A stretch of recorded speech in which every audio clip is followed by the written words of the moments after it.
live while he's been working, so that's really cool. All right, let's get this thing started. Hello, tile friends. Welcome back to another episode of the Tile Money Podcast. I am your host, Luke Miller, and I am on a mission to help tile contractors everywhere strengthen their businesses, make more profit, have a better life for their families. This is good for the industry. This is good for your communities at large. Everything I do is about the tile contractor. I sincerely, truly mean that. And it's been my pleasure to be doing this podcast for the last, coming up on 2 years. This fall will be about 2 years. Last September, I started doing this, and thanks to the NTCA and Lay Decree and some other great sponsors, and I'm sure Trask is going to, ask me about this kind of stuff. I've been able to keep doing it now for like we're saying here, 100 episodes. So I've been wanting to interview Trask, my friend from Oregon, for a while now. It's kind of funny. Trask is somebody I've looked up to for a long time. I actually started following the John Bridge forums in 2008. And Trask Bergerson was very active, moderator, I think, and things of that nature on the John Bridge forums at the time, answering questions. He's a generational company man and runs a good show over there. And I've been, gaining insights from him since 2008, which is the year I received my California contractor's license. So I've been asking him to do an interview with me, and he kept saying, well, let me interview you first. And I've been avoiding that, as you can imagine. But here we are at 100 episodes, and I thought, what a better time to do this than now. So with that, I'm going to turn the digital mic over to you, Trask, and let you get this thing started however you see fit. Thanks, Luke. This was exciting to me too. And I was kind of joking when I said, let me interview you. And then it dawned on me like, hey, this could be really fun. Let's turn the microphone around on the guy with the mustache and see what he has to say. Luke has been too humble to interject too much of himself. So I thought, what a great platform. Let's talk about him. And I get super excited about Tile Money because this was so revolutionary to me. I mean, I had this genuine epiphany moment at like 1 a.m. when this came across the Facebook feed. I mean, I just jumped up involuntarily and I'm like, finally, somebody did it. Oh my God. And, I woke my wife up. I think she thought the house was on fire because I came running into the room with my phone, like, this is it. And she's like, what? And I'm like, it's called Tile Money. It's going to change everything. And she's just like, that's okay, dear. That's nice. Like I had no one to talk to about it, but it's a big deal. It really is, and it's personal to me because, we all saw so many people, and I had a guy that I worked under straight out of college. He's still a starving artist, which by the way is way overrated. Ask him. But we've all seen all these people, wonderful tile people, great mechanics, and they just can't make ends meet, or they're not charging enough. They don't know how to market. A lot of times it's not their fault. It's like this financial literacy is tough stuff, and all of putting it all together, it becomes an afterthought. And that, in this digital age, it's become really important. And I mean, forever we didn't have, I'm looking at my notes because I get lost fast. So the NTCA, I mean, we've had CTEF, we've had traditional means like union apprenticeship programs. These guys have done dynamite jobs at, getting the word out forever. Here's what the standards are. Here's how you become they produced great mechanics, great tile people. But that's all kind of not for anything if like you're not making ends meet. I mean, the last thing on your mind, if you're not making a healthy profit or you're struggling as an installer, is just that, like, am I going to actually renew my NTCA dues again? I mean, I'm barely making it. So without that margin, I mean, there's no mission. Yeah. So this has to be a real pivotal part of what we do. And so again, for me, it was a really big, grand concept. And, I hope everybody joins me in understanding how important this is, and that we want to keep this rolling. You're a real asset to this entire industry. I don't think I'm speaking out of turn when I say we're going to look back in 20 years and go, that was a game changer. I mean, that really was a game changer. And you know that from the feedback you've had. We just want to keep this rolling and keep it viable. Yeah. But let's go to, because this is outside the box thinking. You did something that nobody, at least to my knowledge, had done. I mean, right, we had conversations, right, all the way back to John Bridge, right? We talked about it, but it was in passing. It was, Dr. Bates would come to TSP, do a dynamite presentation, but it was from outside the tile industry. We weren't sharing, candidly what our pricing looked like. And I'm astonished that it took until 2018 when Tile Money launched, like all this history. And now we're just finally distilling this cost thing, this talk about doing business thing. So it took somebody outside the box like you. I mean, how many of us stood up in the middle of a long job and said, like, dude, this is so hard. There's got to be a better way to make money at this game. Or, I mean, was it like an infomercial thing? Like, there's got to be a better way. I mean, take us to where this started forming in your head. How did this start to take shape? You were a tile setter. Yeah. I'm a tile setter, since I was 17, I got started, and, I had the privilege to, move around different states as I seem to do every few years, and explore the country and work with a lot of different tile setters. So I saw a lot of different tile setters. I worked on big crews. I worked on small crews. I worked on commercial. I worked on, all kinds of stuff. And when I moved to California, it was like 2007. And I would say that was the beginning of the recession there. And I was an outsider. I had Minnesota license plates on my truck and things of this nature. And I had been kind of living a nomad lifestyle. So I had a few hand tools and things of this nature, but I wasn't really set up ideally. So I was having a lot of trouble finding work, even though, and the paying work I got, it was like $15 an hour, 1099, which I was used to, by the way. I think this is a big part of why I did what I did. Since I was 17, I've been getting a 1099 misclassified employee. And I knew nothing wrong. I felt this was normal. I mean, you go to work at 17 and your boss says, this is the way I pay all my guys. All the guys get a 1099 at the end of the year, but they're told to show up at 7 a.m. and go home at 4 or 3 or whatever. That's normal. And this is a very big problem, not just in our industry, but in the construction industries at large. And so that went on like pretty much for every job I had up until, I became my own boss. And then I started hiring people because that's what I thought was normal. That's what I thought was actually right because it worked. And, it was just it's the wrong way to do business as we know. It's misclassification. It's not doing anybody any good. But when I joined the John Bridge forums after I started looking into getting my license, because I wasn't earning a living, I was making $15 an hour, had my own pickup truck. I was gaining tools. Although how many tools can you buy? So I was driving to my boss's house, picking up his sand, his Portland, his lime. In your own vehicle too, probably. In my own vehicle, driving it to his job site and floating a shower, installing that shower, and using his saw and everything. And because I didn't have my own saw, he's like, well, you're not worth it. And I'm like, well, I'm hauling your sand in Portland and all this stuff. So at some point you just say, well, I'm going to get my own license. And I'm an intelligent enough person to go out and do that. And I passed my, C54 license on the first try and started going on my own. But then I realized I know absolutely nothing about business. It was kind of funny. I tell this story. I actually stumbled across Google My Business ads or Google ads or whatever, AdWords, and nobody was using it I was getting like lit clicks. When about was this? 2008. Wow. Okay.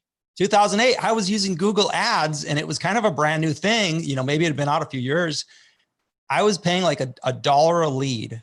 50 cents a lead. And my phone was actually ringing in 2008, only I would go up to the job and I would fall flat on my face. I didn't know how to sell myself. So you were using Google Leads, yeah, and you're showing up to the job site. And what do you mean you were falling all over? Were you having a hard time like, hey, this is who I am? And I had like very little confidence. I've suffered with my confidence even to this day, self-confidence. It's an issue. but we don't see that from this end. That's a good thing. I guess you overcome that. well, I put on a front, it takes a lot of adrenaline. My wife's giving me adrenaline injections. No. But I didn't know sales. I didn't really know how to sell myself. On top of it, different things of that nature. So I think that really could come across, and I didn't know how to bid jobs properly. So I turned to John Bridge forums because I had some time on my hands, and I thought, well, I better start my education. And I did. I was on there hours a day. I mean, that was the same year I got married to my lovely wife, and she supported us. She had a great job. And she can tell you when she would leave in the morning, if I didn't have a little backsplash or something scheduled, I'd be on the John Bridge forums. I remember it. Yeah. And when she came home, I'd be on there like 8 hours a day, like learning not only technical information, but searching for business answers. And like Paul, Lucia was one of the ones who actually gave me huge business insights back then. You gave me business insights back then. But one thing was missing whenever we talked about pricing and stuff like this. Everybody would say, well, that's regional. We can't help you there, buddy. We can't help you there, son. And years later, I kind of started figuring it out. I actually did a couple different things over the years. But when I got back into tile and moved down to San Luis Obispo, which is in Central California, I started a new business and started making a lot of headway. And then I found Tile Geeks on Facebook. And I was still kind of struggling with the business, side of things, even though things had improved and things, it's 2010 now, 2011, 12, things are like looking up and business is better, people are buying, but I kept getting underbid and stuff. So I started talking about pricing again. And again, these folks, the old joke, 52K, what's this backslash? Like nobody wants to talk about it. And I just thought, man, what is wrong with people? Like, it's, what is the deal? And so I turned to podcast. I turned to business podcasts. I'm also a licensed California realtor. So I started finding real estate podcasts and so I started listening to real estate podcasts and other types of investing podcasts. And then I found like contractor podcasts. And I was like, well, I bet there's a tile podcast. And I searched and searched, never found a tile podcast. And so that's kind of the initial wheels. That was a long answer to how did the wheels get going? No, I was hoping for the long answer. I kind of had it in my head that maybe you just stood up one day and went, this is it. I'm doing this other thing. Somebody has to do something. So it kind of slowly formed. I mean, this was just kind of a slow cook that happened. Because what you just shared, we've all done. I mean, even in my family business, with tons of years of experience, I was on my own for a while and I went through the same thing, falling flat. I knew what I was doing, but I mean, walking up to builders and starting to talk price, it's like, oh, okay, $3 a foot. Yeah. And nobody revolted. So it just kept perpetuating. Yeah. But there wasn't like an aha moment for you. Like it just slowly formed. Take us to the place where you finally said, you know what, I think there's some viability here. I think this could be a real thing. Yeah. Well, I do have a great interest in businesses and entrepreneurship at large. During the recession, I got into real estate because there was a lack of, building going on and things of that nature. And I got into property management specifically. And my wife and I, we started our own property management company in the Bay Area. And then, we got burnt out with the Bay Area just being so crowded and large. And I said, I bet somebody might want to buy this because we had a couple of great clients, couple of apartments we had under contract. And we sold that business. And with those earnings, we moved on to a quieter area, San Luis Obispo. If anybody's ever been down there, is one of the best kept secrets in California, to be honest. And that's where Chris Drover's calling from, Morro Bay right there. And so we really, got down to that area. And what was I saying? I like businesses. So when I started hearing these podcasts and they had, some of them had sponsors, but not all of them did. And I thought, what the heck, what's going on? They're doing this full time. Like, how can you do that? On YouTube and all this stuff. So I started researching it. I started listening to podcasts about podcasts and how to do a podcast. And why would you want to do that? And so that's really what I started doing is I started thinking, could I do this? Should I do this? And then, with my research and my knowledge about entrepreneurs and businesses and stuff, it's like, what makes a good business? is you create something that there's a need for. And so when I started kind of, all these pieces were coming together, and I started, researching in Tile Geeks and Global Tile Posse and all the other groups. And I saw a need every time there was a business discussion and it got shut down. It was almost like my heart was breaking, and I could see other people. It was the same thing. It's like, there's a real need here. And it's also a subject that I know a bit about. I've been in this industry for, since I was 17, for close to 20 years a couple years ago. So that's how it got started.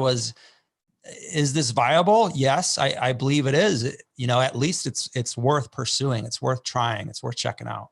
Well, at this point, are you I mean, obviously you probably are. You're bouncing this off your wife. Are you bouncing this off other people? Yeah, I'm talking to my wife every day about it. She's been, she's been incredible. But I'm talking to my family members. I'm talking to other people. I'm saying, I got this great idea, and they're like, well, what are you gonna, who are you going to talk to? And I said, I'm going to talk to tile contractors. They're like, well, what are you going to talk about? I would say, I'm going to talk about their business. And most people would say like, that's too specific. But the research I was doing was telling me if you're going to talk to the internet at large, you want to be specific. And it doesn't matter if you're only talking to a couple hundred people. It's those 200 people that you're actually going to be able to affect and impact their lives. And that's all that matters. I mean, I'm not Joe Rogan. I wasn't famous. I'm not famous. I'm not looking for fame. I'm looking to help a few hundred people here. And, by chance, it kind of took off a lot quicker than I thought, a lot quicker than anybody else thought. So who were you to try? I mean, did you get a sense ever, like when your family's saying that's really specific, was that just a nice way of going, yeah, I don't think that's going to work, Luke? I mean, that's crazy pie right there. You're off the rails. Well, did you have detractors? Even to this day, I mean, frankly, even I sometimes can't believe I'm doing this full time, and earning a living. And people, a lot of people say like, when are you gonna like, is this going to last? And the fact of the matter is, it'll last as long as the audience tells me to keep going, Right. So there was a point at which you had to have been at that precipice. I mean, it was kind of like, I can only think about it. And Jason was talking about this on the podcast earlier you guys were doing, and I really relate to it. There was a point at which I got up off my knees and I became a businessman. And that didn't just happen one day. Yeah. That was the slowest, most painful thing I've ever gone through in my life, because part of me is like, it's rejecting what I do. This is me. It was my identity.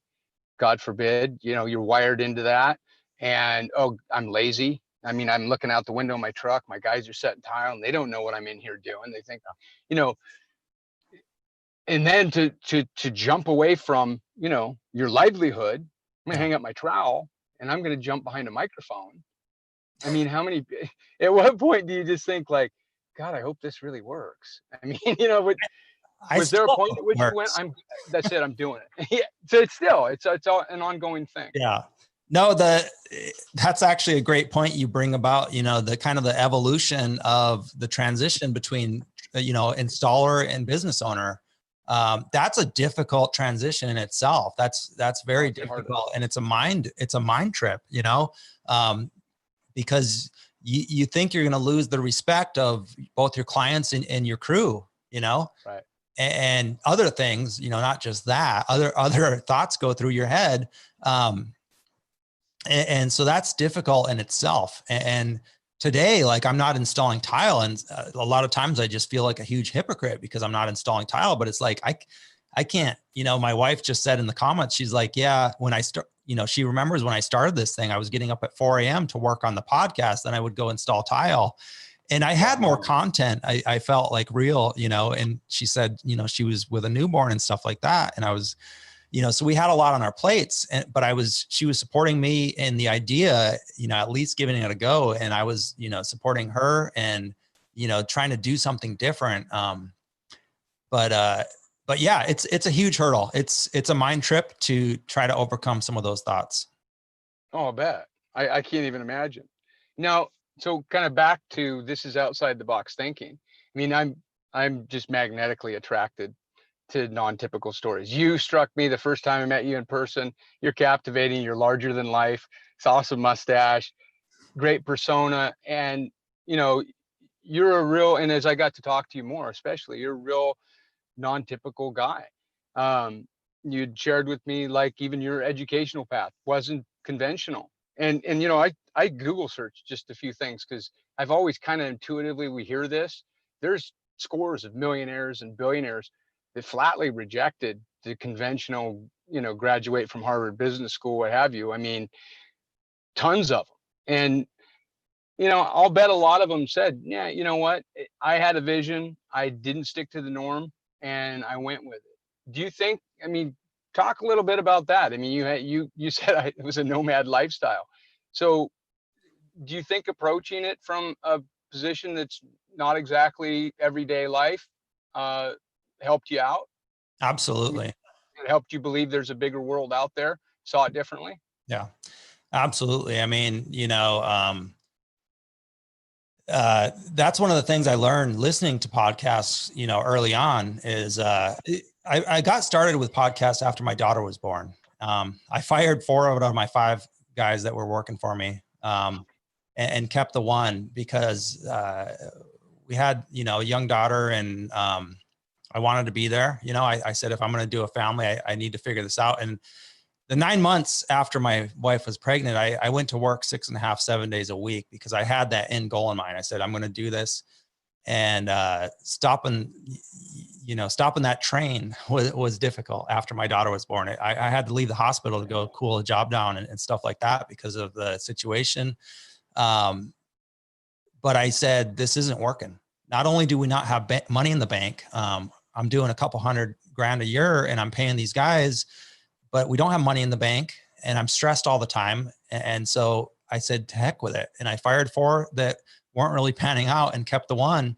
And I said, I'm going to see if I can keep him busy and stay home with my daughter as much as I can. So I picked up the backsplashes and the 200 square foot floors and let him do the showers and everything larger. And it actually worked out. That next 12 months, I did the same amount of revenue and a lot less stress. And I was able to stay home with my daughter a lot more. And so that's out of the box thinking right there, just saying, stop doing it. It's not working. And all the while, and you're at that time, you're pursuing this tile money thing, right? At this particular point. No, not at that point. At that point, I was still doing tile full time. I was just listening to podcasts. I was thinking about getting back into real estate. In fact, I kind of dabbled with that a little bit. I was thinking about doing a couple different things because the tile thing was proving to be so difficult because I was in an area with a lot of good setters. I mean, Chris Stover, talk about one of the best setters I've ever seen, I mean, the guy's a genius. I was in an area with a lot of good setters, and like Chris has lived in this area for a while. Other people, older setters, older installers, contractors were very good, but they maybe had been there 30, 40, 50 years, second, third generations. And you know how that is. They're possessive. You might inherit a house. Well, here's the thing. Their cost of living was about half of mine. Oh yeah. I come down there in 2010, 2012. I'm renting an apartment and they might not even have a mortgage because they're living in a house, on a farm. That's a great point. Or, so their cost of living is so much lower, and a bunch of those guys exist over there. And then something weird happened after the recession. Everybody just kept with the recession prices. I mean, I feel like we're still in it, and it's terrible. Yeah. But, talk about, you were asking me about my education and stuff. Yeah. Like I never, I don't know. My parents educated me, but they didn't put a high priority on grades or, even finishing school. Like basically after 8th grade, it was up to us whether we wanted to go to high school. And I chose to go to work. Wow. Yeah. Wow. The education, the school hard knocks is what that's called, right? That's it. That's where it all comes. Well, I listened to a ton of podcasts just like you, and I had searched for tile podcasts at one point in time. I think I came up with Joe Rogan, and he stuck with me only because there was this concept that the second I started listening to him, I thought, I still can't hardly put it into words. That's really brilliant. So Mm. what he's done is distinguish himself by finding the best and brightest, and suddenly he becomes an expert just by virtue of surrounding himself That's with right. all these experts. And you're sort of staying true to that theme, which I think is fantastic. Um, but I mean, was that always Yeah, in the mix?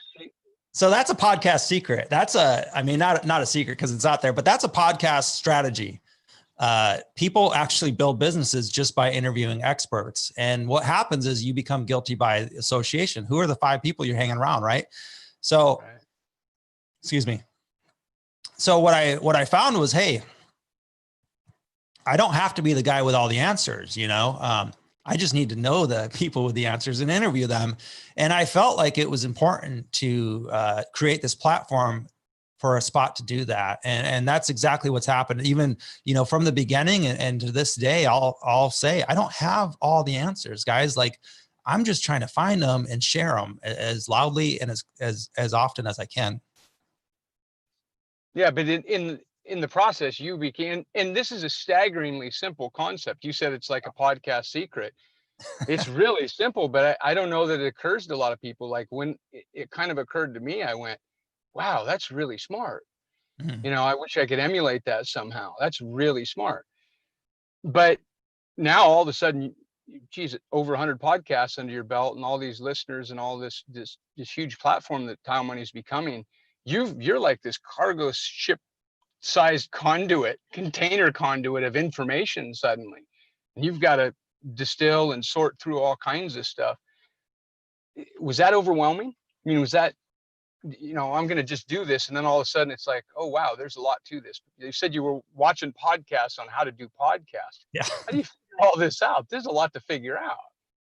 It is a lot to figure out. And I'm figuring it out today. I'm stumbling through it. Like you know, I'm a tradesman. I'm a guy who likes fishing. I don't like to sit in this office. I mean, I'm staring at 3 monitors and a computer right now. And I did all this and threw all this together in the last like 72 hours for the show because of our lifestyle and stuff. We were like in between moving houses and stuff like that. But it's just like I stumble through it and I just force myself to learn because I feel like it's important. And, you know, frankly, it's just got to be done. I feel like, so I just search for the answer. Google's my best friend. YouTube's my best friend, to be honest. And you know, it doesn't have to be perfect. It does not have to be perfect. My audience has been very forgiving of my quality of audio, video, whatever you name it, just because it's like, The content is great. Thank you. If you're the first one doing something, and you got a bunch of people wanting you to do it and listen, it's like, they're going to listen even if the audio is not perfect. So I would encourage anybody, don't let audio or video or not having all the right stuff. Like I just got this mic. I actually won it here 6 weeks ago. I won this microphone and you know, that's how I got a better mic and stuff like that. You just learn as you go and you make the mistakes and you make little improvements here and there. And I wasn't going to invest any money in something that I didn't know if it was going to work or not. I started this whole podcast on Instagram just because that was the space I knew best. And that's where I knew the most tile setters. And I said, would you like to hear a podcast on the business of tile? And the overwhelming response was yes. And what happened is 6 months went by before I started my podcast because I didn't know how. And I was scared. I was scared to do it. Be frightened to death. And I didn't know how. And I was like, I don't know. And I started like looking to coaches and looking at these things. And I said, I don't know how to do this. I'm not going to do it. But my Instagram was up and I fell back into a depression. I fell into this deep depression and I said, man, I can't figure out why I'm depressed. I have no reason to be depressed. And I finally figured it out. It's because I'm not doing the thing I said I was going to do, and people are asking me to do.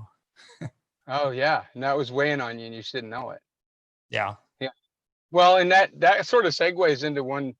I've had this counterintuitive experience where you said like, I got this heavy weight, or I feel weird. Like you've interviewed all these amazing people now, and and like, and we'll get to the business incubator. I definitely want to talk about that. But as an example, that was one of the things. We go to a trade show or we go to that incubator in Minnesota, Mhm. and I'm all fired up. Like I was just inundated. Ron just filled my brain Yeah. with some of the most. My head's tingling. So much amazing stuff going through my brain. And then I get on the plane and I'm looking over my notes and I'm kind of like, I can never, if I had half his energy, maybe. I mean, this guy, he's just a brilliant idea machine. I Yeah. could never do this. I mean, do you ever have that sort of kickback at being around all these people when you sort of feel like, I'm just a loser. I suck. Like it's hard. How do you decompress between those worlds? Yeah. It is a real struggle, for sure. Letting go and just saying, what do I have? I have my wife. I have my daughter. I typically live in some of the nicest areas in the country, by choice, pushing through it because it's like, why not? Yeah. And that's what I have. I have my life. I have bread. I'm overweight, You have and your health.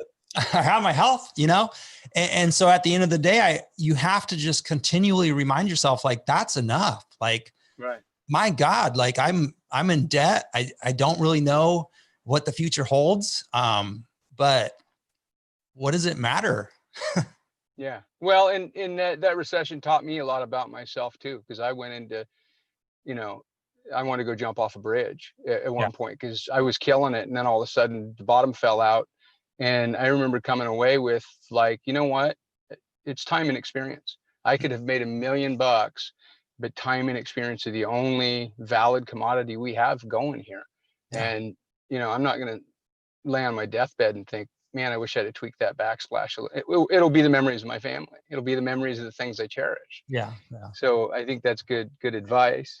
So with the fact that you've interviewed all these great people, the movers and the shakers, and you're always around the innovators and all that, have you distilled? I mean, this is the obvious answer, the obvious question, right?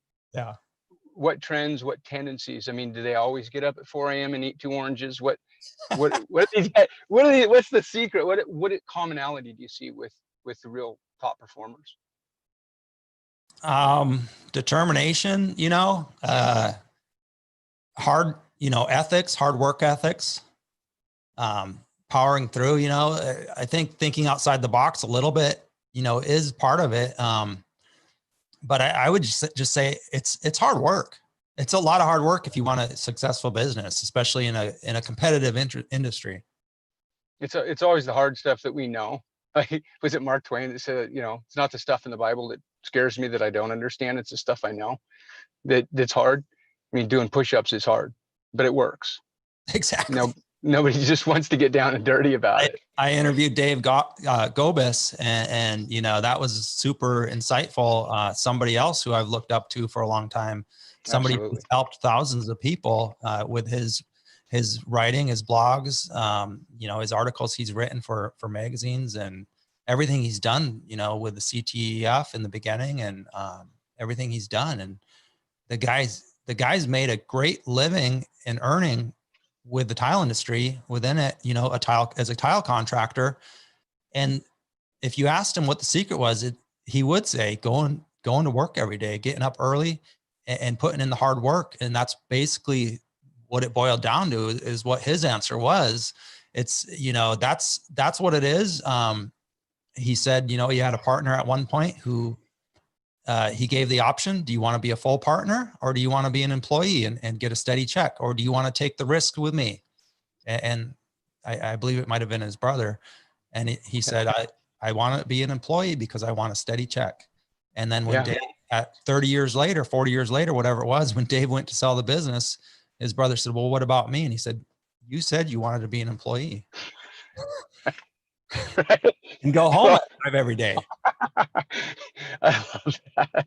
And I like, so that's something we have in common. Dave Gobis is, such an industry icon. And I've had opportunities. He's given me some awesome advice just selflessly, especially when I was at CTF years ago. And I remember that in his immutable way when he was talking about, like, this is, he would be very candid. I love that about it. Yeah. He doesn't sugarcoat things. No. He's been there, done it all. And so when he speaks, you know, you damn well better listen, because it's something great's going to come out.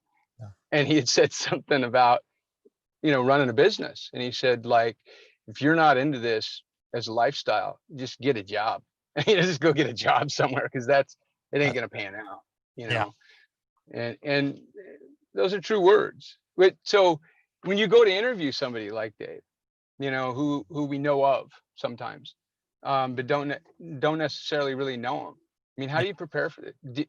Luke, do you stalk people online? How do you know what you're walking into? Well, it's actually a small industry on the internet. I mean, it's a small industry in general. And then when you boil it down to those of us who are actually active on the internet for the last 10 years, it gets even smaller. So we do know each other. Some of us have been stalking people. I mean, I talk about John Bridge and even Tile Geeks and stuff. I wasn't really very active in, you know, especially in John Bridge. I was shy. I was very timid.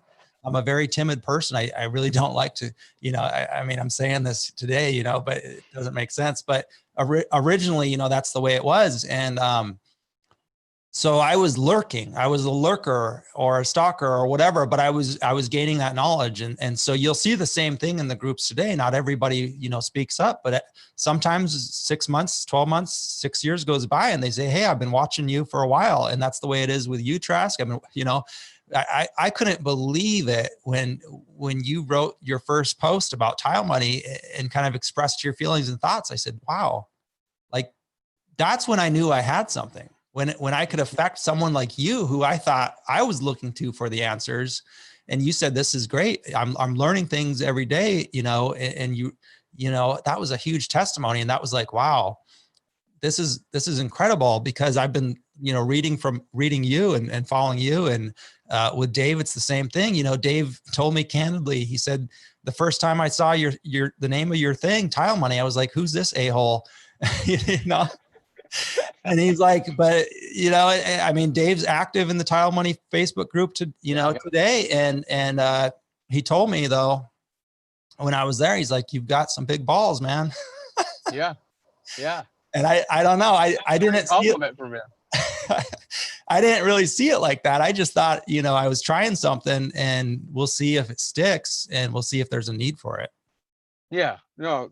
And though every word is true. I mean, this has been a profound change for all of us, and it's continuing to be. It's evolving, and it's not getting stale. It's just getting better.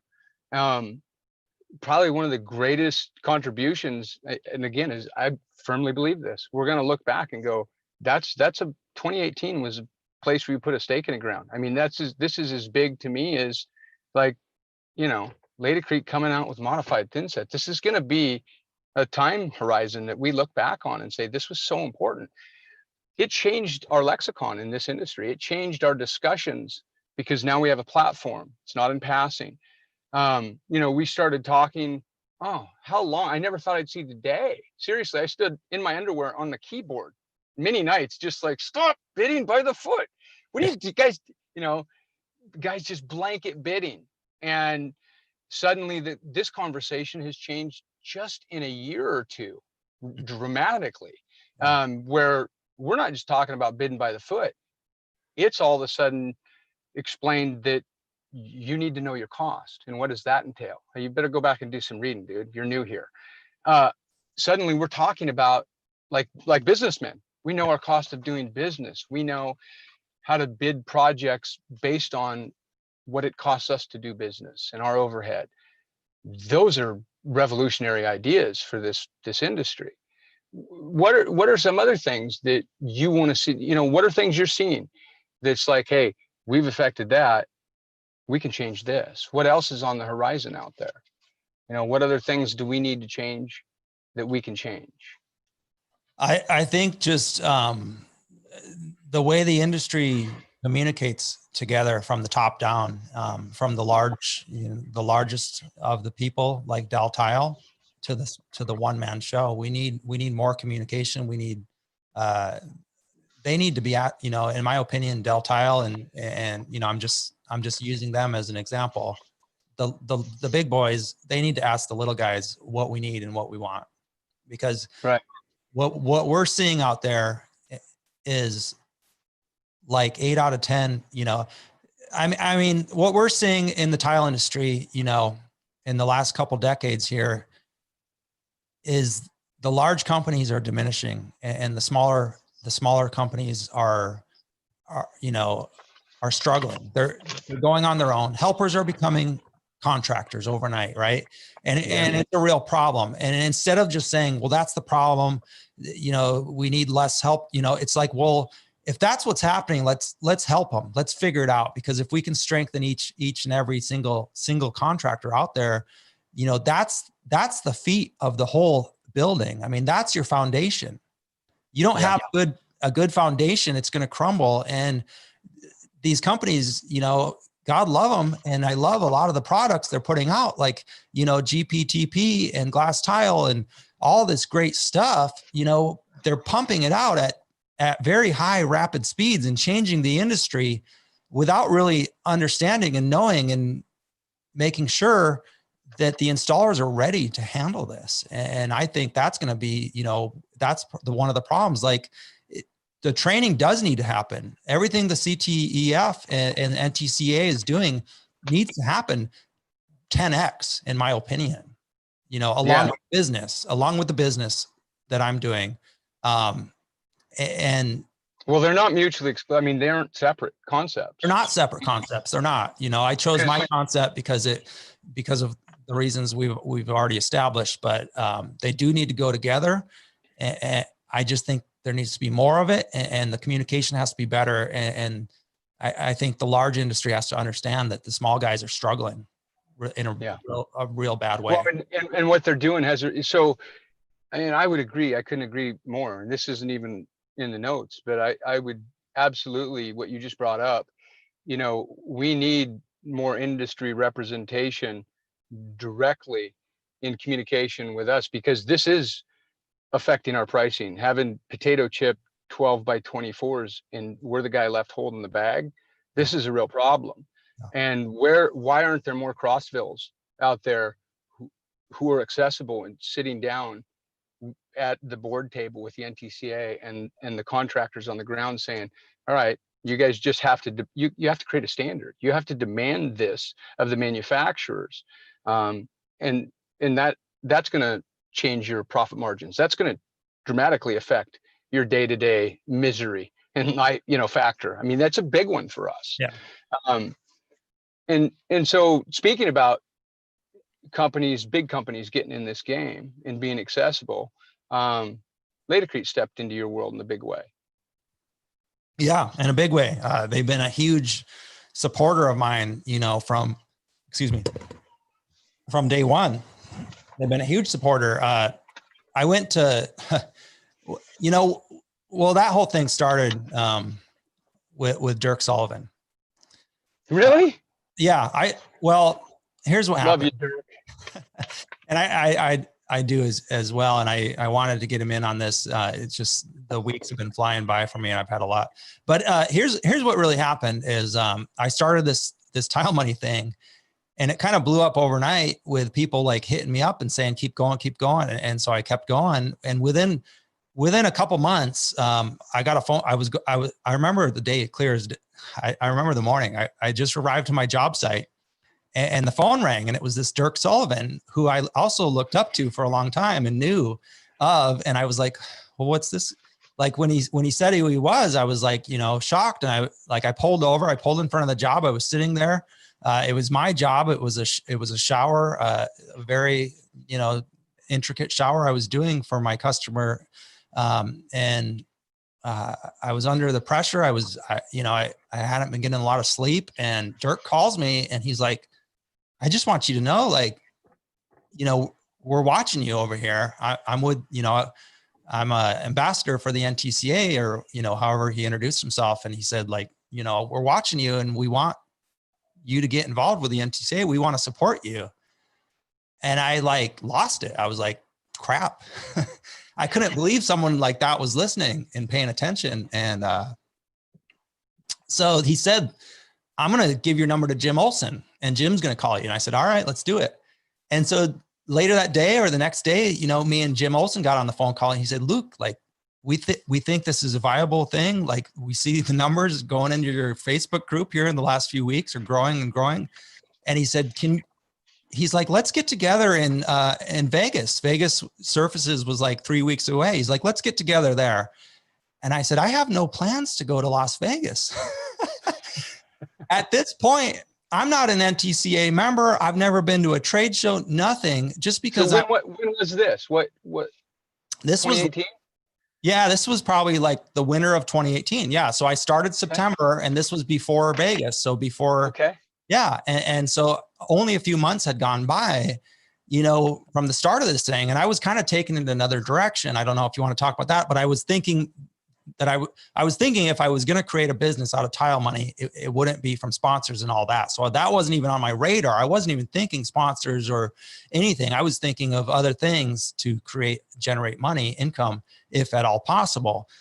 So he says, we want to talk to you in Vegas. And I'm like, well, my daughter was like just under a year, and I didn't have a lot of money, and, and I said, well, I'm not planning on going to Vegas.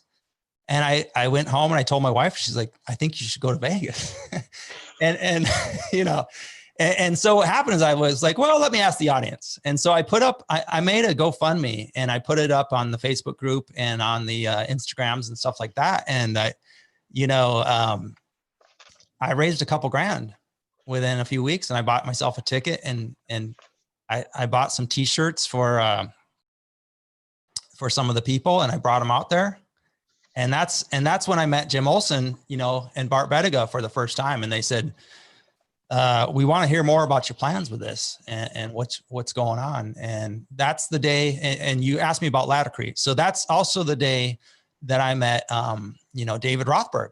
And I recognized him right away in the Laticrete booth. And I said, man, that's a guy I never thought I would meet. Never thought I would shake his hand. Yeah. So. Wow. And they stepped up. I went up to David and I introduced myself, and he's over there taking notes of everybody he's meeting. I mean, incredible, right?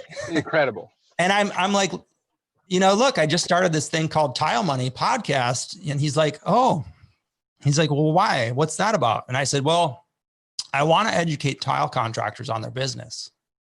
He said, education, huh? He said, I'm a huge proponent, supporter of education. He's like, why do you want to educate people? Is that your nature? And I laughed. I kind of, laughed in his face, because I'm a high school dropout. And I said, no, it's not in my nature to educate folks. It's a needed. And I told him all the reasons why. And I said, look, this is why, this is why I'm doing it. And he said, I support you 100%. He's like, you just let us know what you need. And Ron Nash kept saying the same thing. He's like, Luke, let me know what you need when you need it, and we'll work with you. And I don't know how to ask for stuff. I still don't. Yeah. And so the NTCA said, after a few months, they said, we're going to support Luke. We want to sponsor you. And they said, what do you need? And, together with Laticrete, they were able to help me out and basically give me what I asked for to start, thinking about going into this full time, which happened then of July of last year. So, and that's, you're segued perfectly into kind of where I was going with that. And that's the irony here, the financial end of Tile Money. Yeah. You've got some support, but you're not taking private jet flights yet anywhere. We want to see you do that. I mean, we, as a base, I think everybody would concur. I don't want to see you just barely make it. We need you to flourish. We need you to have personal assistance. We need you to take this to the next level. So, I talked to Ron yesterday, and Ron, thank you for always being there. What a dynamite guy. So accessible. Sure. And I told him I was going to steal this idea, by the way, because I thought it was great. It was wonderful. He had said, make sure everybody knows that, every dollar does count. Mm-hmm. But consistent contributions are what is going to make this thing really stick. And we really do need this to stick, because we need you. So how do we do that? I mean, I know you have a hard time asking for money. A lot of us are cut from that mold, man. That's a tough gig, right? I mean, I can walk to the moon and back, but I'll dig in the dumpster for a peach pit before I reach out and say I need help. Even when I do, even when I need some dough. Yeah. I want to see people step up. I want to see how are you thinking along the lines? How can we donate to you? How can we become patrons of Tile Money and keep a consistent revenue stream flowing for you? I mean, Yeah. what thoughts have you had on this topic? Have you thought about a subscription base? Have you thought about charging? What do you foresee? Yeah, thank you, Trask. And first of all, I would like to say, other companies have helped along the way. Schluter sponsored an episode for, I made them pay, a good amount of money for an episode. I mean, I didn't make them, but I asked them for money, and they stepped up to the plate. They said, "Yeah, we're gonna, support this." Yeah. I went down to one of their trainings and interviewed, one of their trainers, and that was a great deal. And they're still supporting me verbally and emotionally, and as well as financially soon, I'm sure. I hope so too. Well, and here's the deal, and I don't want to steal your thunder, but this is a really simple paradigm to me when I think about it. Like the companies that get it really get it, and I'm hoping more companies really get it. Yeah. But make us as contractors more successful, and our money is going to flow out of our pockets right into the pockets of those companies that support, programs like Tile Money, because this is feeding us. And it's kind of like the concept of, hey, lower the taxes and I'll donate like crazy. Let me make more money. Help me make more money. So, help Tile Money help us, and we'll give very freely, with our pocketbook to those that support, these programs that are feeding us. So, how else are you thinking, or what was in your head rolling around in terms of, because that's the one I always thought of. Do you make this subscription based, like a membership base, or were you always against that? How does that work in your mind? Well, and let me just thank a couple more companies. I was struggling to think of their name. Bosco Tools, Specialty Tools, is the one who actually gave me a substantial amount of money, $1,000, to go to Vegas and make that happen. So I'd like to take a minute just to thank Bosco Tools. They make the dust cuff. They make a dustless, solution for tile removal, and super good company, born out of a tile guy. He's a tile guy. He has a tile demolition business, and he makes, the dust cuff. And so if you're looking for dustless tools, go to Bosco, go to Dust Cuff, and as well as Tech Industries. GoBoard is a sponsor of this event that's making this interview possible. The TSBT GoBoard is making that possible as well. They're a sponsor. They have a booth, as well as Latacrete and Bostik, and Built with Foam, which is another great invention from a tile guy. By a tile guy. So we're, a bunch of people, and if I forgot someone, I sincerely apologize. A few different companies have stepped up here and there over the course of my, evolution here, and I want to thank them sincerely. I've never really, other than that first initial GoFundMe, I've never really done anything like that. Other people have asked me to do that. Ron's asked me to do that. I just, we're built from the same cloth. I really want to, make it on my own, selling services that I think tile guys need. So I started a website called Happy Tile Guy with a partner who's well-versed in the website and design and SEO industry. And so one thing I noticed was tile guys don't have websites. So I started looking into building an agency, a website agency, what really works in 2020 and why, and what exactly you need. And I kind of partnered with Grant because I felt Grant was really on it. He was kind of leading the edge in this type of stuff. And so we have an introductory level website package, and we're running a special. I think he put like $200 off if you want the very base level website that basically we design with you. So it does require you to do some work, some drag and drop stuff. But if you can do email and stuff on your computer like that, you can build your own website. We can help you with that. And then it's a monthly subscription service. That way we're taking care of the back end and things of that. So I wanted to make that accessible to as many tile guys as I could. So that's one of my businesses. I'll be creating other businesses. I'm going to be launching a business course for 3 months to, getting your business on track, having a plan, really, starting out with a better vision and a better, projected outcome for your business. And we're going to do that similar to the Facebook group, only that will be paid access to generate some income. I am accepting more sponsors. I can probably take on like 4 more sponsors. I don't want to oversaturate, my channels with a bunch of sponsors. So it is an exclusive thing that I do want to work with partners who are interested. One of the great things about working with Ron is he's very interested in this concept, as well as David is as well, Rothberg. When you were out there in Minneapolis with this, concept that we did last September, the business incubator that Ron taught, David texted Ron during the thing. He's like, how's it going? He's taking a sincere interest in the tile contractors and spending money, a lot of money to make that happen. Laddercrete put on that event. That was an active way to be a part of Tile Money. Tech recently is actively asking me, can you write some blogs that would help tile guys? They're being active. They're partners with me in helping tile contractors. That's the kind of people I want to work with and make this happen. And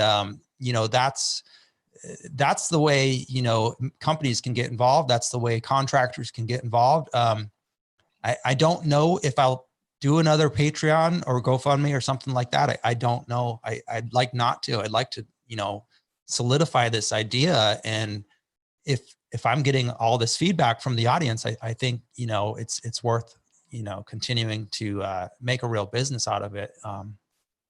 Yeah. Well, and let's talk about, you mentioned that business incubator. That had a huge influence on me. That was profoundly amazing to have been a part of.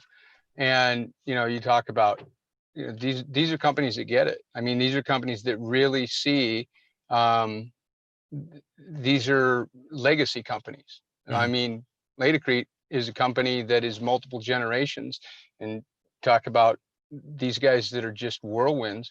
I mean, I just met David at a trade show at one point, and like you said, we shook hands, this and that. He gave me his cell phone number, which I remember thinking like, yeah, well, I'll hang on to that card because that's cool. Yeah. At one point, I got in a real pickle, and I didn't really have anywhere to turn, and I just thought, I'm calling that number. And he not only answered, he remembered who I was, like knew I was from Astoria. I was looking at my phone like maybe there's a Ladecrete bug, or they're in cahoots with the NSA. Yeah. They're just that dynamite and on top of it. Yeah. So I go to this business incubator, and I went specifically because it was 2 things. It was Tile Money and it was Ron Nash. Yeah. And I'm like, how could you possibly pay enough to get in a room with that? And it was free. It was free.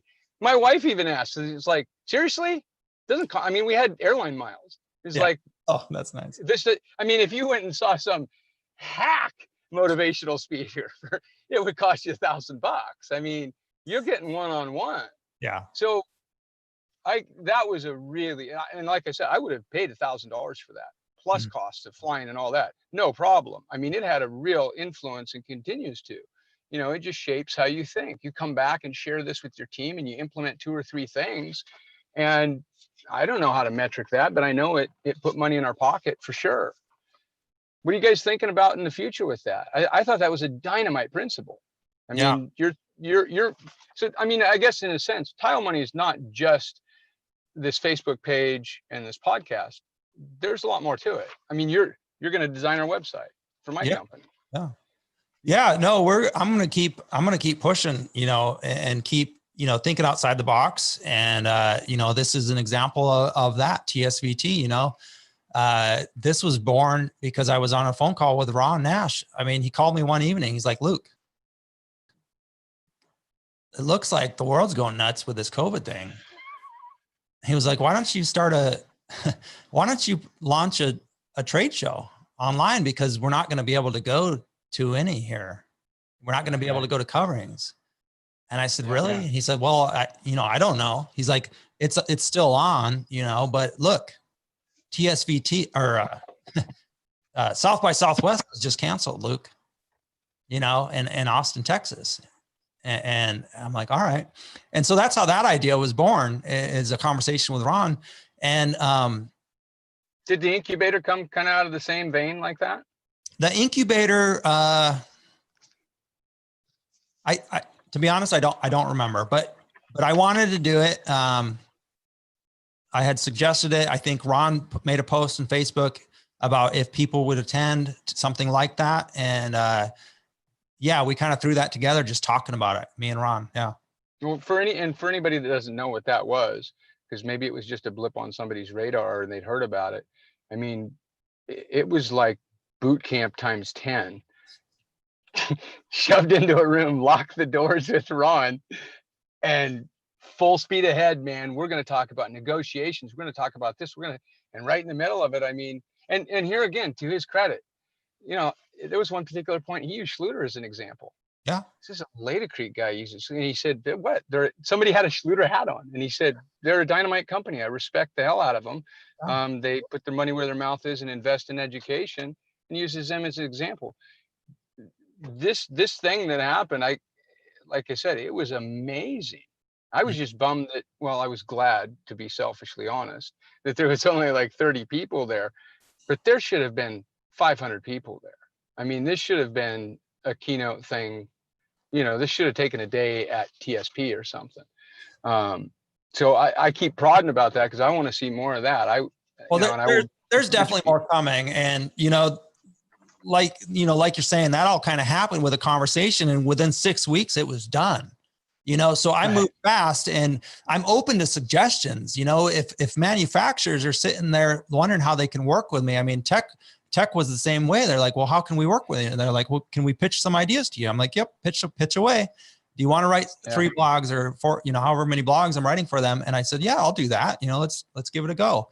And Ron's like, do you want to host an incubator class? And I'll teach the class. I'm like, yep, let's do that. I'm going to be in Minneapolis in September. Does that work for you? We picked a date and we just did it. And that's the way it works. And look, I've got an audience of tile contractors who want to improve their business and want to learn from a company like yours. And you guys, you manufacturers have the resources and have the knowledgeable staff to teach a class. I mean, you do. And the facilities. And yeah, in the facilities. I know. So let's make it happen. Honestly, let's continue to do that. I'll be launching more events. I mean, this is the first virtual event. The next one's going to be killer. The next one's going to, make this one look amateur, because frankly it is. I mean, we're trying something new. We're paving the way with a lot of the stuff I'm doing. I'm paving the way, and people are like, well, it's, Ron's all over the place, and we don't know how to work with you. It's like, well, I don't know how to work with me. I don't. Well, this has never been done. None of this been done. So we're paving the way. We're kind of pioneering this platform, and I'm all open. I'm open ears. All you got to do is call me and reach out to me, and let's start the conversation, because it's not. I see so many endless possibilities with this because of what Tile Money does encompass. I mean, when I came out of TSP, another outrageously dynamite event. I mean, if you're going to pick one thing. Exactly. Just go to that, get into the NTCA and get into Total Solutions Plus. That is an amazing event. But as we're walking those halls and rushing between sessions, man, I had this moment where I thought, why is this hallway not like the Tile Money financial and business wing of this event? Because that's one of the cornerstones, undeniably, without a doubt. Not just hear them, scare them, hey, let's have a talk about how you increase your money. Let's prop up our contractors and position them in a place where they're going to succeed. Let's help them, give us our membership dues and prosper.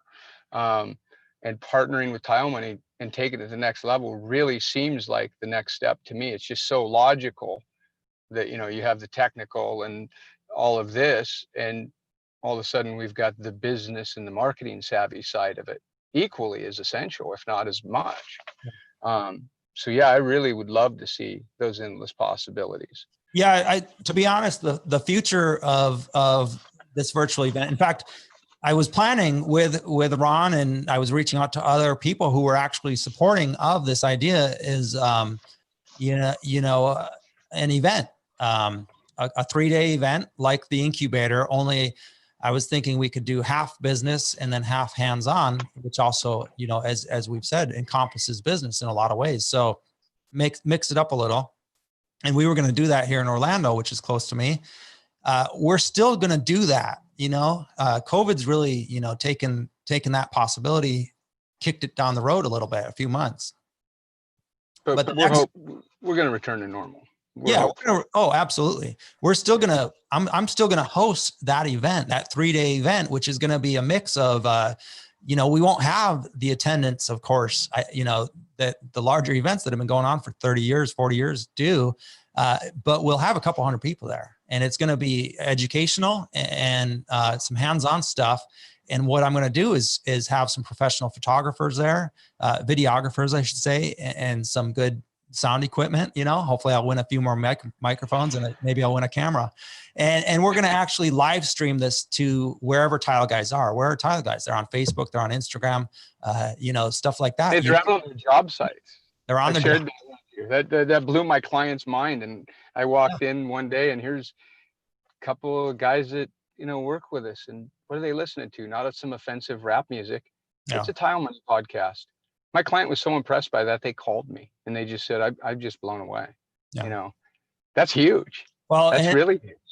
And it's a viable thing. I mean, you look at Mud over in Fresno, that's been going on a few years, and they started with, I bet they started with a dozen people a few years ago, whatever it was. And now they're at a couple hundred, and every single manufacturer is there representing because of the attendance of the local contractors. So these pop-up mini events in every city are a very viable and very needed thing, because that's how we reach the contractors who can't travel. They can't travel. Like a comment from the audience, Jeff, he's like, we would have went there if it was within driving distance. I didn't want to travel to Minneapolis. Well, I don't blame you, Jeff. Who wants to go to Minneapolis? But listen, just because I was born there, I can say that.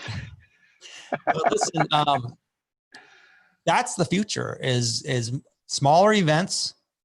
They're not going to let us go back to normal this year. Right. The government, I mean, that's out of my control. That's out of everybody's control, but they might let 200 people get together. Right. And so why not have a dozen 200 people events and live stream them? Well, didn't you have the same epiphany at the Lady Creek party in Vegas? They didn't do a booth. They threw this outrageous end all party to end all parties. And I kind of walked out of there going, this is what a trade show could look like, because what did I come here for other than to get access to the key players and see some product? And that was all at one big party. Yeah. And that was some outside the box thinking. You're asking to remember that night. It's tough. That's why it was so great. It was fantastic. Yeah, that was a legendary party because not only the location and the level of the way they treated us really well with the finer scotches and things of this nature, but but it was legendary because, like my buddy said, he said I was just taking I was just in the restroom, and there was a guy on the phone next to me doing a business deal, and it sounded like he was doing like $1 million transaction, and he's like, we were looking around the room and we're like, we've got contractors here that are single contractors, and we've got a mix of the largest, business owners in the, in the tile industry, all in the same room. What was that, like 200 people or something? Or 150 people? But you can share a drink with that guy that's doing. Exactly. You can share a drink with him. You can pick his brain. He was happy to share. Like, you could be talking to you everything. Guy, and he'll tell you everything he knows. Yeah. And all you had to do was sign up for free as soon as it, like Ron and his team and Sharon posted it on social media, was like, yeah, I want to go to that. Yeah, I want to go. Yeah, that's it. Punch a ticket to Vegas and get treated like a rock star. It was impressive. I mean, congratulations, Ladder Creek. Congratulations for hitting that nail on the head. Yeah, hit it out of the park. Yeah. So let's go back to the fact that you don't just do a forum, that you don't just do an online thing. It was a no-brainer when we talked about, doing a website within my company. I'm talking, well, maybe we could do this. And then somebody, I think my son said, like, why are we not having a professional do this? I mean, isn't that our bread and butter? I mean, don't we preach that? Like, homeowners don't do, above grade showers. There's a tile guy, Luke Miller, that does websites. And everybody just kind of looked around and went, I think the conversation's done. Yeah. Why would we go to another website designer and get ripped off when you speak our language? You're out for us. Of course. Yeah. I mean, I don't even think we talked numbers, because to the point, it was like, no, I trust you. I know who you are. Just take my money and I know you'll do well with it. There's nothing, you'll do better than we thought. So you're doing that. I mean, you guys are actively launching that aspect of Tile Money. Is that right? That's correct. Yeah. Yeah. And so this is an interesting question. What's the cost for Tile Money look like? I mean, how many hours do you spend? This has got to be a lot of time, right? I mean, you got to ask my wife. I don't even want to know specific numbers. I'm just saying, obviously you've done the same thing you're talking about, right? You've crunched the numbers. You've looked at the data. You've went, hey, I need X amount of dollars to survive. This takes X amount of hours to do. What kind of workload are you shouldering? Well, I got to put the phone down. I just got to unplug at some point. Otherwise I'm working all the time. It's a weird work. Like I don't, a contractor, a construction worker, like I don't feel like I'm working. And my wife's like, yeah, but you're working. Like, that's work, like, answering questions and talking to people. And so I have to, I'm defining that as I go and learning, like, it's different. It's different, just because I don't have thin set on my hands doesn't mean like I didn't actually accomplish something that day. And so yeah, the days can get long sometimes, but at some point I just turn my phone off and put it down and go walk outside, Well, good for you for figuring that one out, before the divorce. And honestly, yeah. And honestly, like, at some point we all need to do that. Oh, absolutely. These phones, are taking over our lives, and it doesn't, I mean, use it for the tool it is. Use the Facebook group and the YouTube and the podcast for the tool it is, but at some point live your life. Right. Well, speaking of looking down at living your life, what's the 200th podcast of Tile Money going to look like? What do you got in your head? That's that's way out there, but maybe it isn't. Yeah, maybe it isn't. That's a good question. I'm not sure. I'm not sure, honestly. After this trade show is over, which, was sponsored by some great companies, Bostik came in kind of at the last hour. They said, we want to sponsor you. Bostik's here, GoBoard's here. A lot of good people are here. Nation Media Group partnered with me to make this happen. I had help making this happen, and it is actually going off very well trade show. We have like 400 people registered for this thing, and I'm really proud of this trade show. And so after we've collected all this data and had all these people listening to these podcasts, and like now the next step for me is to ask the audience. And so everybody's going to be hearing from me in the coming weeks. And I really sincerely want to know, do you want a longer format podcast? Do you want me to interview different people? Do you want me to shut up? Like, what do you want? It's like, I need the audience to tell me what direction to go. I was curious about that too. And that was in my notes. Just for the fact that, again, back to Joe Rogan, I fall asleep listening to his 2.5, 3 hour conversations. Yeah. But that's the way I do listen to podcasts. And I wouldn't be surprised if other people were the same. It is in the background. It is stuff that I revisit. When I look and scroll down through the screen, I'm going to go to work in my warehouse after hours. I put in my earbuds and I scroll down the screen and I'm like, oh, cool. This Tile Money episode has 3 parts. This must be outrageously good. So yeah, I'm looking for that. I'm looking for more.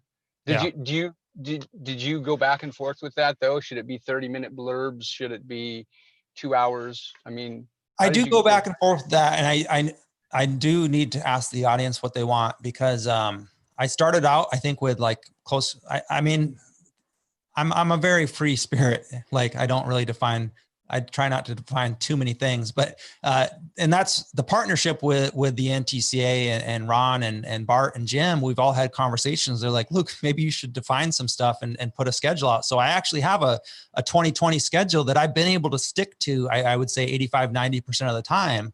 And I determined that it was going to be a 30-minute podcast, and I made a couple different changes and things of that nature. So it's been 6 months or so now, and I'm going to be asking the audience, is this working for you? Or would you like to go back to a 60-minute, or would you like to be 90 minutes? You know, because some people like yourself have said, I really would like a longer format podcast.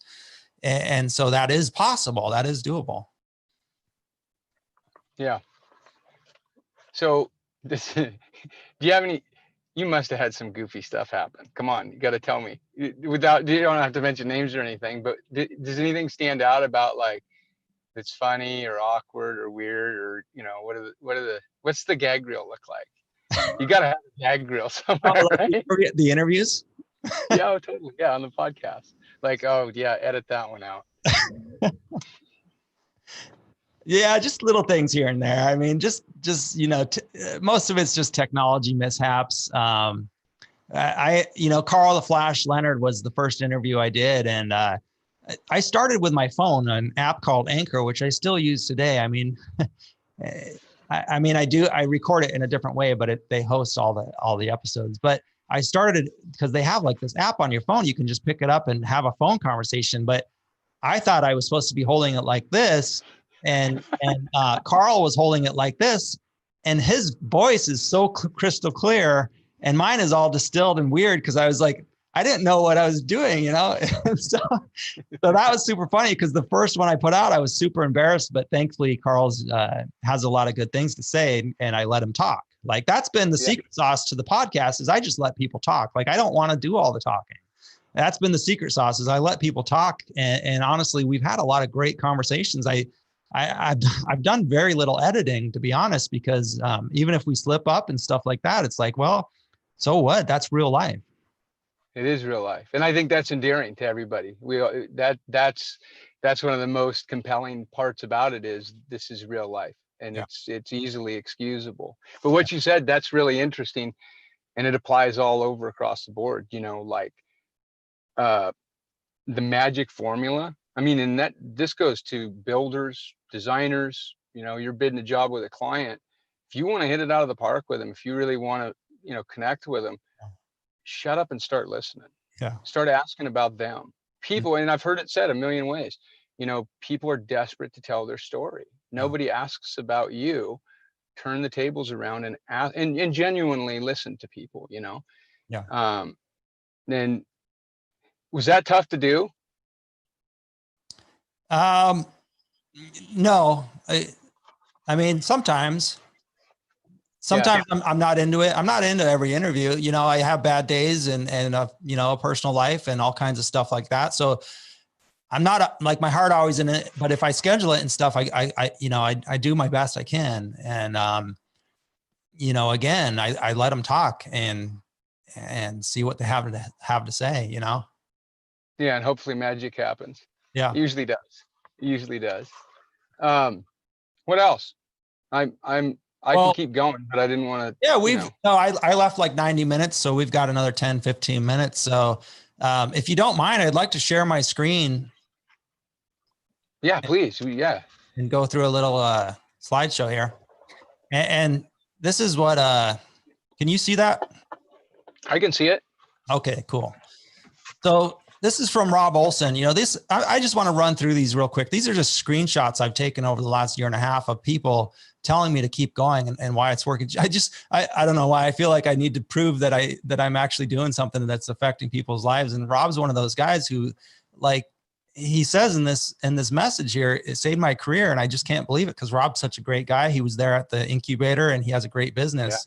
Yeah. You know, and I've been meaning to interview Rob, and we just haven't been able to, I haven't been able to do it. You know, but when he says like it literally changed my career, that's heavy duty. Yeah.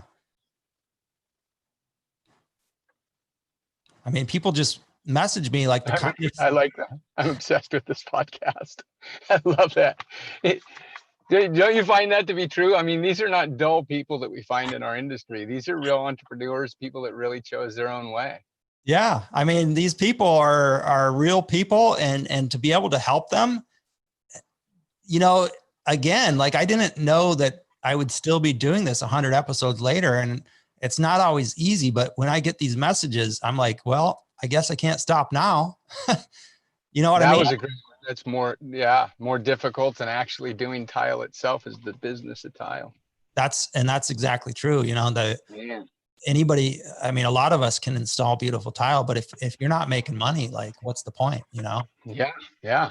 I mean, you could go, and that's a big problem in the industry right now. A lot of kids are going to Target, Costco, starts them off at like $15 an hour with Benny's.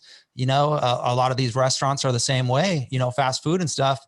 And if a tile contractor business owner can't match that or really exceed that, like why would somebody want to go work with them? And that's, so strengthening all these small businesses, I feel is the number one key to strengthening the industry, because what's going to happen is you strengthen these businesses. Now they can offer benefits. Now they can offer like $2 or $3 more an hour than the plumber or the electrician, or at least be competitive.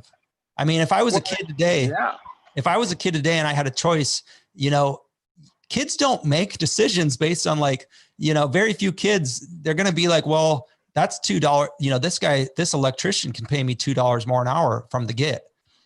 This guy can pay, this guy has Benny's. That's why kids make decisions. So if we want the youth in the industry, we need to strengthen the businesses and all these small business owners, every single one of them. That's what's happening. They're tuning into these podcasts. They're learning from guys like you, Trask, and everybody who's, in the Tile Money Facebook group. And, it's thanks to the sponsors, like GoBoard. And what else are we learning besides just money? We're talking constantly in your podcasts and on the boards. I'm seeing this in these guys. It's not just that, it's culture. I mean, making a compelling place to work. If we can't afford benefits, let's make this an inspired place to work. I mean, we're talking about that all the time. This isn't just about money. This is about doing the tile business and culture and all of these interpersonal relationships. It's all part of what we're talking about here. Absolutely. And it's clearly impacting people. Absolutely. And I think that's, that's the magic of like I'm saying, connecting the larger companies with these smaller companies. Is you don't think all of these people are going to, they're thanking Tile Money, but Tile Money exists because of the companies who back me. And they're going to remember, oh, I was at Tile Money's TSVT in 2020, the first one ever. And I remember Bostik. I remember GoBoard. I remember Built with Foam. I remember Laticrete, and I'm doing business with them today because of meeting them there. Well, and back to the part that you don't know who's lurking in the shadows here. Yeah. This is a 2-guy company. 10 years from now, he's doing business with this big company, and he is no longer a 2-guy company. He's a $200 million a year or whatever. I mean, they're out there. Yeah. And that's how they form. And Heather, from the audience, said In-N-Out Burgers at 16 and a quarter to start in the San Francisco Bay Area. So if a tile contractor is only offering, 12 or whatever, it's a no-brainer for kids. And, since this is a celebratory podcast, and I know I'm tooting my own horn and stuff like that, but I've got six, things to play here, little messages, people who've called me in on the podcast and left messages. Maybe we'll take them one at a time and I can say a few words. Oh, cool. Luke, hey, Jim Gladney, Tile by Design, 440-541-6881, Cleveland, Ohio. Favorite episode is probably going to be, I'd say Cabot and Row, when Paul described his sales techniques of bringing in props, and I thought that was pretty good. Tile Money is a really cool spot to go and learn stuff about the business, and I'm just excited about this Happy Tile Guy website that Grant has been working on. So that's what we got going. Let me know. All right. Have a great day. Bye. Well, Well, listen, Jim, thanks for calling in, first of all, and thanks for, supporting us by buying one of our websites. We appreciate it, Jim. And we've since launched, his website and everything like that. And we're happy to help you in a way. And he mentioned, Paul Lucia. Paul Lucia was one of the first guys I interviewed. And Paul brought the heat. I mean, we had, I think, 2 interviews. He was on an episode in TSVT today, and he always brings the heat. He always shares his knowledge. He's been doing it a long time. So, Paul, you've helped a lot of people. That was an outrageously good podcast. Yeah. Let's see which one is next here from Eddie. Hey, what's going on? This is Eddie Martinez, or known as Eduardo Martinez, out on Facebook. Really love what's going on with the Town Money. It's a great place to share information with different contractors. I know I've been away from the install portion of it for the past 1.5, 2 years now. So I'm getting back into it now. Me and the company I was working for, we couldn't come to agreement on my salary. So we had to part ways. So just getting back into things on my end. But definitely it's a great place to see and learn from one another, our mistakes, learn what's worked, and so forth. Kind of excited to get back in it as operating my own company. Learn from many of my own personal mistakes. So I'm 37 years old, second generation. I'm kind of getting excited just for the business aspect. The power portion is the easy part. The hard part is operating a company. Finding the funds. That's the main thing.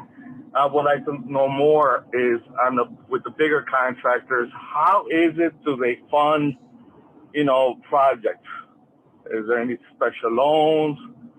What is it what they do, especially for us smaller guys trying to get into the, contracting a bigger specialty projects?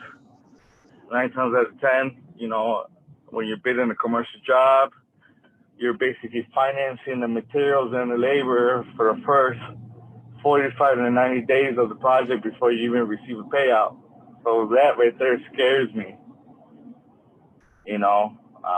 That's something I would definitely love to get more insight on is, financing of projects. Again, my name is Eddie Martinez out here in Chicago. My direct number is 630-80. So thank you, Eddie, for calling in and asking that question. Trask, can you answer that question? How do you fund projects? Well, we aren't a bank, first of all. Some of the best, I've heard it. I don't know who said it, but I've heard it forever. Some of the best projects you ever had are the ones you walk away from. Yeah.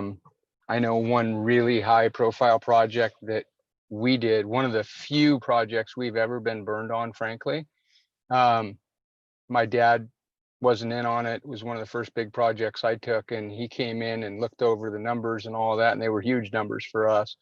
And my dad said, go down to the trophy shop and get yourself a plaque and put it on the wall and walk away from this job. You just want this for a trophy, seriously. And I laughed, and my sister goes, have you looked at the numbers? And he goes, that's exactly what I said. Go down and get yourself a trophy. This job could break us. Yeah.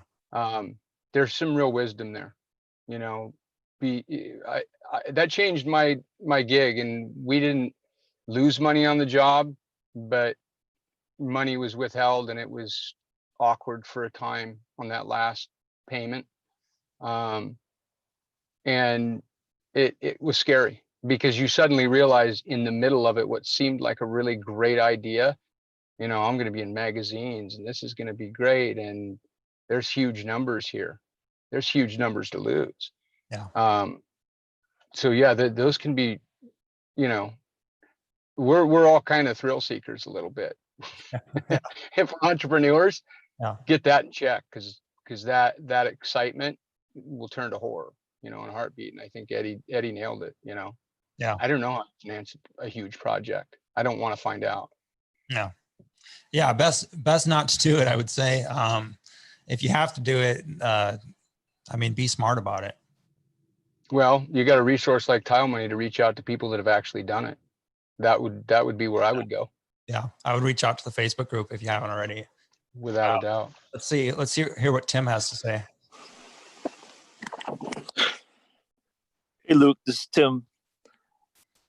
I just heard your latest episode, and with Dan Welch, pretty impressive to hear all the talk. And also Ron Nash is about the CTI certification, which I have, and been installing tile for 30 years. And it feels like he just took a 12 by 24 and smacked me in the face with it, with his comments about the CTI. As I do not utilize it as well. He says it's garbage, and it's making me realize that now is the time to put that to work for myself in my business. There's plenty of work to be had, as like I said, but we need to start using that to possibly get to the next level. So again, appreciate all the work you're doing. It's really awesome. Thank you for calling in, Tim, and leaving that message. Appreciate it. And glad to be of some assistance. Hey, Luke, good for him for not just doing what we've heard forever. So I've done it for 30 years. The guy went and took the CTI. Yeah. That's really cool. That's a progressive person. Yeah. Somebody who wants to learn. Right. And, Always learning. what I've done, which I think everybody knows who listens to the podcast, I recorded that episode best I could with, that day, that incubator, and I've chopped it up into like 3 to 5 minute segments. And he was referring to one of those segments. So here you have a situation where, yeah, Ron taught the class and there was 40 of us in it, but because of this format, this evergreen format, podcast, YouTube, whatever, like Tim, could be a million miles away 10 years later, and he benefits from it. That's the legacy. That's the reason I'm doing it, is we can cut this up into bite-sized pieces and affect somebody's business after 30 years. That's legit right there. Hey, Luke, this is Chris Ford with Lotus Tile. Man, what I have learned from your podcast has made my business so profitable. I am now sitting in a cafe with my partner in Paris, France, because I can actually afford to take almost a month off from work and hang out in a beautiful country and drink wine and enjoy my time. My goodness, I cannot thank you enough for the information that you have been providing for our community. I'm speechless. I thank you so much, Luke. Life is so good. I love what I do for a living, and I love what I'm able to do because of it. And a lot of that has to do with the knowledge that I've learned from you and the people you've interviewed. So thank you so much. Bless you. Thank you for that kind message, Chris. Wow, if that isn't compelling. Yeah. Put her on the podcast list. I want to know how to get to Paris too. That's great. Hey, Luke, this is Oakley Corbin with Corbin's Floor and More. I just wanted to say thanks for all the content you put out, man. I started my own business at 23, subcontracted from the local box stores, got into doing tile work, and I've ventured out on my own. And nevertheless, it's nonstop, and I don't know how to do it some days, and I want to give up. And the information you provide reassures me that if I keep trying to stay knowledgeable, then I'll be profitable. And I appreciate that. Maybe something to hear on the podcast is more about that Trolama that's coming out. Could really use that in my area. I'm looking for installers to keep up with the work. Again, this is Oakley Corbin, and my company name is Corbin's Floor and More. You can find me on Instagram at Corbin's Floor and More, and on Facebook at the same. Thanks, man. Bye. All right. Thank you for calling in, Oakley. I appreciate that message. And again, he speaks of the Trolama, which is an app that was born here a few months ago in Las Vegas at Surfaces. They launched that app, and hopefully that's going to help a lot of contractors. but again, it was born out of the contractor world from a contractor. I don't Yeah. even know what that is. I'll tell you about it. We got one more here from another Eduardo. Oh, howdy. This is Eduardo Martinez. I work with Martinez Carpet Installation, which is my dad's subcontractor business. But I guess I'm really relating to what I guess it was your YouTube videos recently that you were posting, the new ones. I don't know the name of the episode, but it was that feeling you mentioned that you really kind of felt like stuck, and then you wanted to change. And you wanted to change, and you wanted to do something different. And like kind of how you started for Tile Money, that's how I kind of felt a year ago. I wasn't getting any continuing education. I've just been working for several years. I mean, my whole life, starting off with my dad. And one of the first things I tried out was the inspector's course. And I didn't realize how much technical knowledge and how like it was like basically a flooring detective. And I just kind of really loved it. And I got addicted to the feeling of knowing the technical aspects. Anyways, it just sent me on a good journey of continued education. I've been looking and finding great opportunities. Most recently, I'm very proud that I won the Bruce Newborough Scholarship from Ardex for certified installation manager training. But it's because I started looking for change, kind of like so. And I am passionate about continuing education and which podcast represents. So that's pretty much summary, and that's all. Thank you. Well, thanks for the message, Eduardo. Appreciate it. And you hit the nail on the head there, Eduardo. Like we've got to seek out the education and apply it. And, life and work can be humdrum if we're doing the same thing every day. But if we seek out things and, learn from each other, that's when the business and everyday life starts to become interesting and the passion can come back. So those were the 6 messages I wanted to play. I really appreciate people who call in and leave me a message. I've got a couple ways they can do that, but it's been a fun ride, I'd like to say, and with people calling in like that and sending me text messages and stuff, it's like, until that slows down and stops, it's like, I got to keep pushing and keep being the voice and trying, to continue helping folks out there. So, and is this all of your information's out there easily? I didn't until recently know about, is it happytileguy.com? Yeah, well, like Ron Nash says, I'm the worst salesman he ever met, self-promoter. And it's taken a lot for me to even, play those messages and stuff, but I appreciate them. And, tilemoney.com is where you want to go, tilemoney.com, and you will find, what I'm up to, whether it be a t-shirt, you can purchase a t-shirt or a hat or whatever. I recently sold some 100th episode t-shirts. I want to tell everybody, look, I'm sorry. I just pocketed that money. No, they're on the way. Those t-shirts are on the way. I did get around to ordering them kind of late, like 4 or 5 weeks ago. And the t-shirt factory is running half staff. So they are starting to send them out. So you should start seeing those in the mail, that 100th episode t-shirt and hat that some of you ordered. And I appreciate it.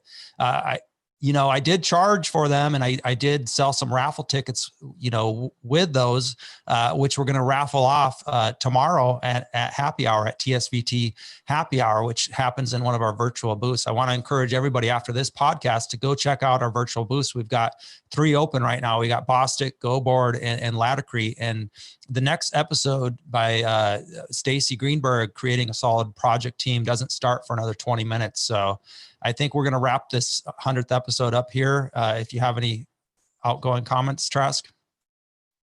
No, Luke, this was really, really fun. I thank you so much for providing the opportunity, and just thanks for all you've done. And again, I want to encourage people and the industry at large, get involved with Tile Money. Luke's running a business and we're all benefiting from it. This is a service without question that's feeding us. I mean, we hear the passion in those people's voices. We hear these people who are, have been in this for their whole lives. This is for all the marbles, for almost all of us that are seeking this out. Contribute, financially contribute. You got to run a money or a business. You got a lot of overhead. You need to make money. And I want to encourage people to help facilitate that in any way possible. Lean on your manufacturers, lean on, let your voice be heard. Like I definitely don't want this to fizzle away. We want to support Luke because he's supporting us. So that's the biggest thing. That's the biggest takeaway here. Thank you, Trask. That means a lot. And other people listening who want to support me, you can do that in the variety of ways. Like we mentioned, go to tilemoney.com. Tell your rep, ask your rep, hey, look at this podcast. It helps me. Have you thought about sponsoring an episode? Have you thought about, doing something with Luke Miller with the Tile Money podcast? I mean, start your own podcast. You want to start a business podcast. I wholeheartedly support you and think that more information is what we need, not less. And so I do support those other ones, like, Anthony Green and Kyle Hayden and Fred Houston all have podcasts, and they all bring something different to the table, something unique. I just helped Jason McDaniel launch his podcast. He's like, I don't know how to do it. And I'm like, I'll do it for you. It's your podcast. I'm just going to be the guy in the background running the tech, and I'll launch it for you. That's just my life now. This is my business. And so you're going to see more podcasts. You're going to see more unique things that are outside the box and maybe a little bit uncomfortable and maybe like, well, what the heck is TSVT? Like what, why would we do that? Well, let's just give it a go together, and affect people's lives. Yeah. Get uncomfortable, and hey, dig into this community, because that's what this is all about. Yeah. The deeper you get into this, it's that has astonished me, how small this community is and how tight knit it is. Even your competitors, they'll be your allies. I mean, they're your best friends. And that is an amazing thing that doesn't happen in too many industries. That makes this really special. And this whole Tile Money thing has pulled together huge segments of the community, and hope it continues to do that. Yeah. Well, thank you again, Trask. It was, you did a great job as host and as flipping the mic, so to speak. So I'm not starting a podcast anytime soon. This is hard work, but thank you. Thanks, guys. All right, friend. Take care. All right, friends. Go check out those virtual booths.